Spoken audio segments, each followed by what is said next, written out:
Leçon numéro 12. Bien le bonjour les amis, un cours en miracle. C'est la 12e leçon. Je vous remercie pour votre suivi.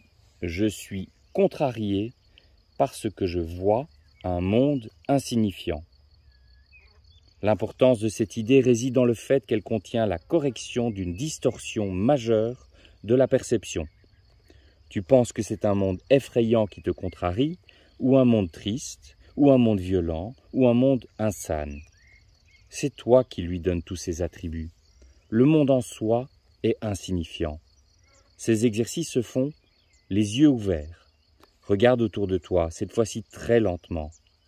Essaye de régler ton regard pour qu'il passe lentement d'une chose à l'autre à intervalles assez constants. Ne permets pas que cet intervalle devienne notablement plus long ou plus court, mais essaye plutôt de maintenir un rythme égal et régulier d'un bout à l'autre de l'exercice. Ce que tu vois n'a pas d'importance.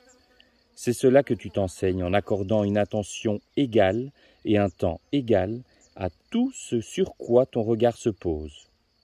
C'est une étape initiale pour apprendre à accorder à toute chose une valeur égale.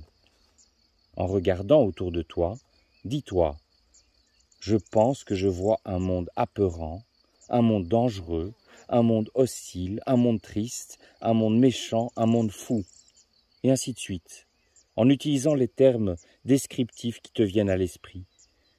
Si les termes qui te viennent semblent positifs plutôt que négatifs, inclus-les.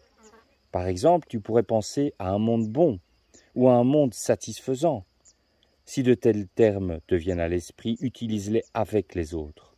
Tu ne comprends peut-être pas encore pourquoi ces adjectifs positifs ont leur place dans ces exercices, mais souviens-toi qu'un monde bon en suppose un mauvais et qu'un monde satisfaisant en suppose un insatisfaisant.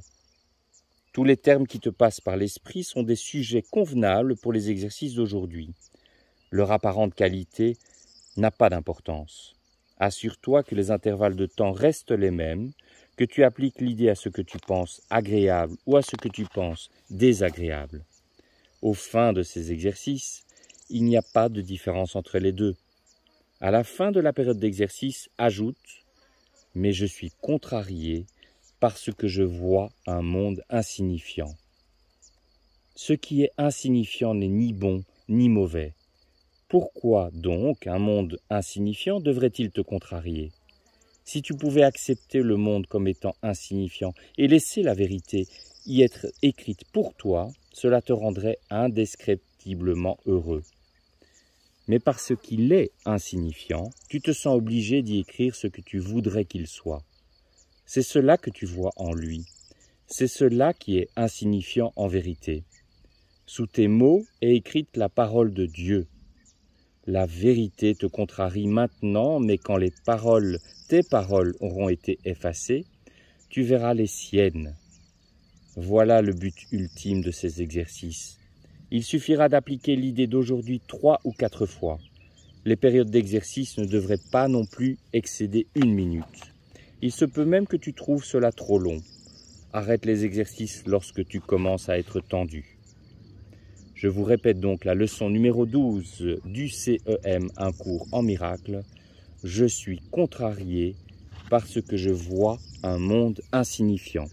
Je vous remercie pour votre suivi et à demain pour la leçon numéro 13.